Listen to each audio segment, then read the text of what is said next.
Hello guys. I don't know. I'm filming this with my phone and I'm trying so hard to focus on the lens, but if you see me looking away from you, just understand that I'm using my phone and this is not something I planned. It's just a random video, right?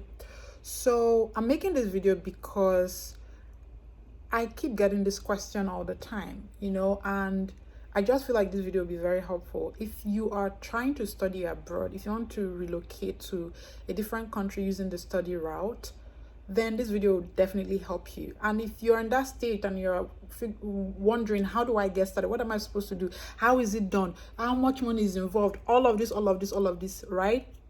This video will help you. I think that, by the way, my name is Valin also. In case you're seeing me for the first time, welcome, subscribe, like, follow me, and all of that. And if you're a returning subscriber, thank you guys so much. This is not, I don't even know if I'm going to upload this video, but whatever. So many people have, they want to study abroad, right? And then they ask the wrong questions. I mean, it's understandable that you're like trying to figure out, oh, how is it done? What's the process like? How much money does it cost from beginning to the end? And, which schools should I apply to? Like, all these questions, they are legit, valid questions. But those are the wrong questions to ask. And the reason, and I think it's also good because when you ask someone like me who's been in the process and who is also a coach, I can guide you properly. So you start understanding that there are certain questions that you should be asking, and those are not the right questions. I think trying to understand the total cost of the whole process from the get-go, if you're asking that question already tells me that you don't have the money to begin with. Because if you have the money, you will not be worried about the cost implication, right? So if you're asking that question again, that's the wrong mentality to go by, because then let me tell you, if I tell you that, oh, the whole process cost me 100 million, for instance, and to be honest, I've spent a lot of money in this my study abroad journey, right?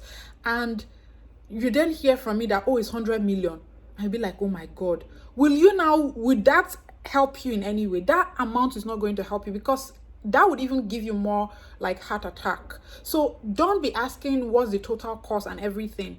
Ask questions like, what kind of major should I be applying to during this process? Should I go for arts major, or should I go for STEM major? Or those are the questions that you should ask. You know why? Because when you come here, somebody was asking me the other day, like someone who has already studied computer science, travel abroad to study something arts related.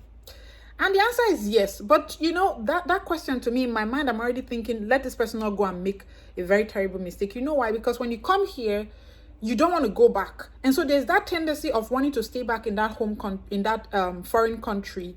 And if you're going there to do a course like arts related, you have just 1 year after you graduate to get your sponsorship. And it is hard. I'm telling you, it is hard. People will not tell you these things, but it is hard. It is hard to even get that sponsorship in 3 years. Talk more of getting it 1 year after graduation.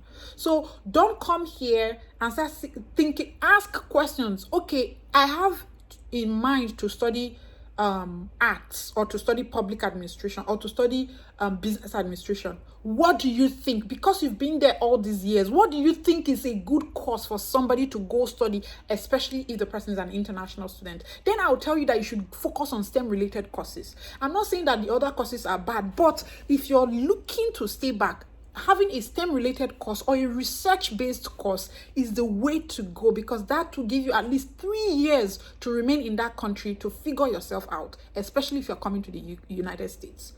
If you're going to the UK, they still give you 2 years, because back in the day they stopped it, but they've started it. I think they started in 2020, right? Or 2021. It started in 2020, but to be effective in 2021. Correct me if I'm wrong. But at least it gives you some time, buys you time to, after graduation, find a job, because trust me, it's hard to even find a job that first year of your graduation. And so you don't want to come here and then you're doing arts major that you just have one year after graduation, and after that 1 year you are sent back to your home country. The pressure and the torture, the mental health issues, they are real, they are bad, they are horrible. And I'm telling you this because there's nobody that will tell you these things. And when we tell you the truth, you feel like, oh, we don't want you to come. We want you to come, but we want you to start asking the right questions. And the right questions will be, what kind of major should I come here to study? what kind of major should I forget about the money. Once you get the right major, once you settle that, then the next question should be, okay, what schools do you think I should apply to? I don't have the money. I don't have all the money. I would need some sort of funding. I would need some sort of, support. And if that is the case, then you need to map out, create a roadmap for yourself.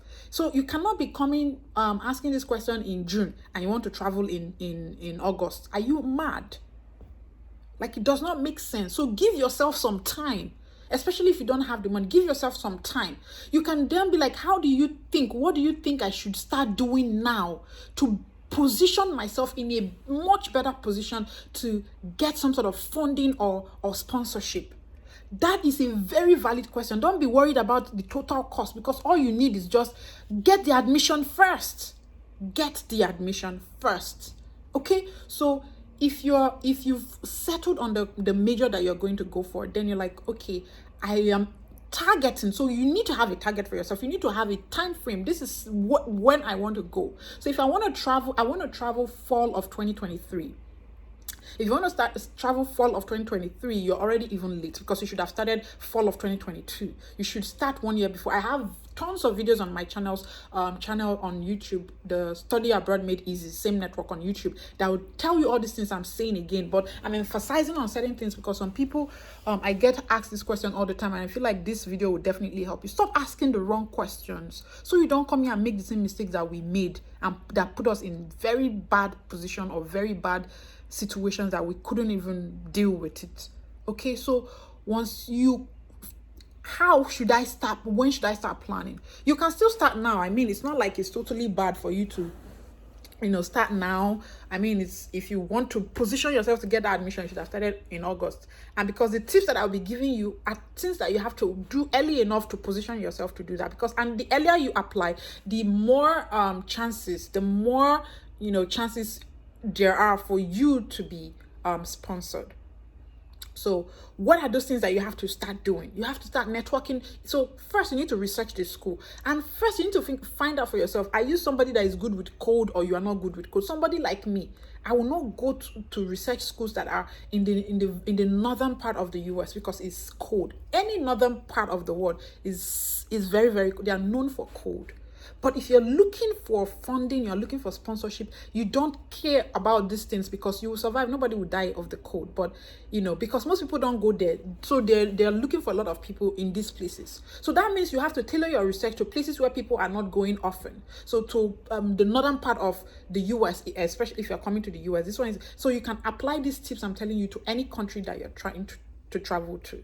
So tailor your research to where are those places that people will not go to. So in the north, people will not really want to go to these schools. People want to go to, where is bubbling, where is happening, all those things. And those places have higher competition, because you're not the only person looking for money. You are not the only person who needs some sort of finance, some sort of support. No.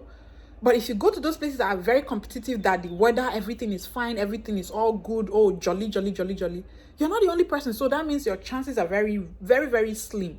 But if you then go to these places like the northern part of, and schools that are not like the top tier, you will not only get funding, but you would also, get it very quick.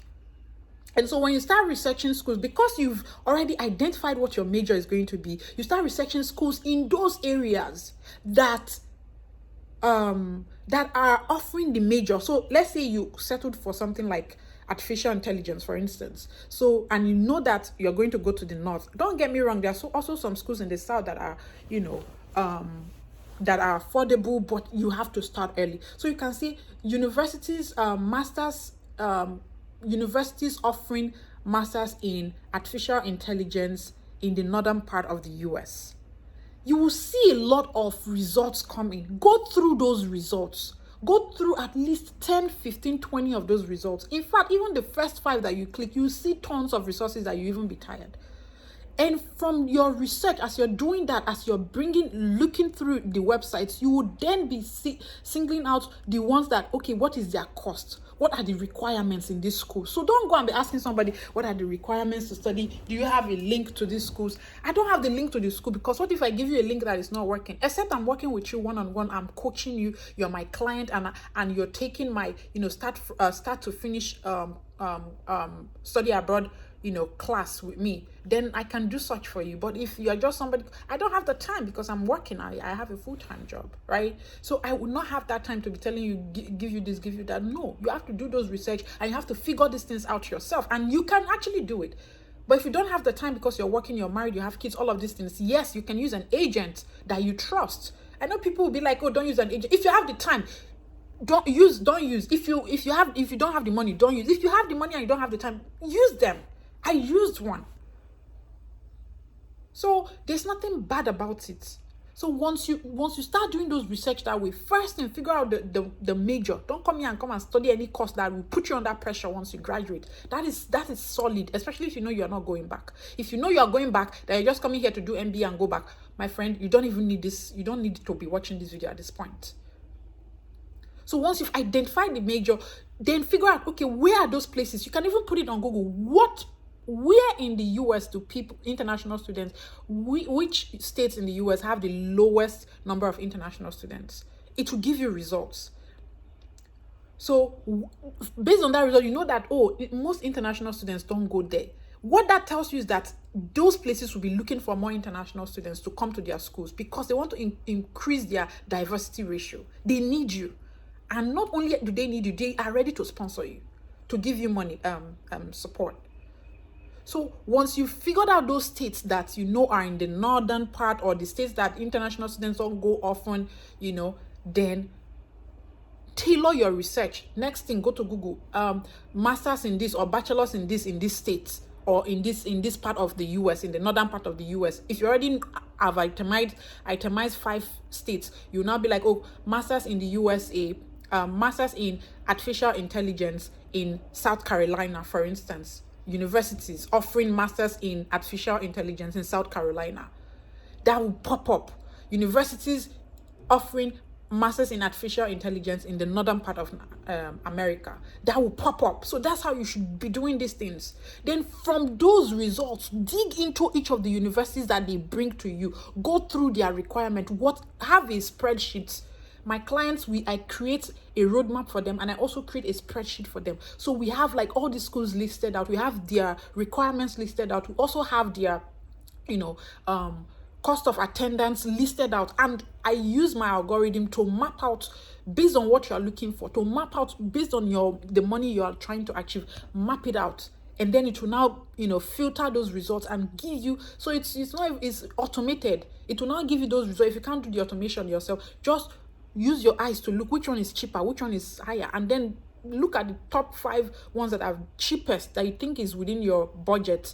Even if it's not within your budget, but at least you know that they are cheap. And even your research, you can say cheap schools. Once you know that these schools they are giving you, South Carolina is in the northern state, or is one of the places that international students don't go to, you say cheap schools offering masters in artificial intelligence, or cheap schools offering bachelors in artificial intelligence in South Carolina. So you see the results of those cheap schools, and then you can take the top 5 if you have the money for application fee. And you can even reach out to them to say, okay, I'm interested, but I don't have the application fee. Give them a reason, give them a cogent reason.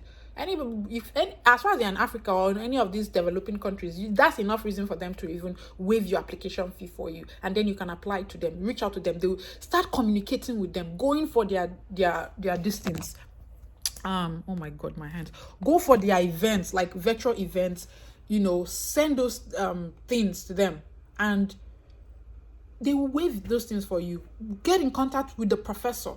If you're looking for all this funding, contact any of the professors in that department. Reach out to them. Go through their work. Go through their website. Go through their labs. See the ones that is aligned to what you're doing. And if you're someone who's trying to transition from one major to another, find a professor that their work relates to the reason why you're transitioning. Okay, so maybe you did engineering and you want to go into digital marketing, and you feel like, because you've been in the social media space, you've been teaching people all these things. That's when your it sparked your interest in digital marketing, and because of that you're looking to transition into digital marketing, then go to a professor that is doing digital marketing and tell the professor this is why you want to go into this, and I see that your work relates to me and I feel that I can learn so much from you. Share those stories with them, because that is your unique story. Don't be copying and pasting what you see on Google and then expecting people to respond to you. If they are not responding to any of your emails, know that there's something wrong with that email itself.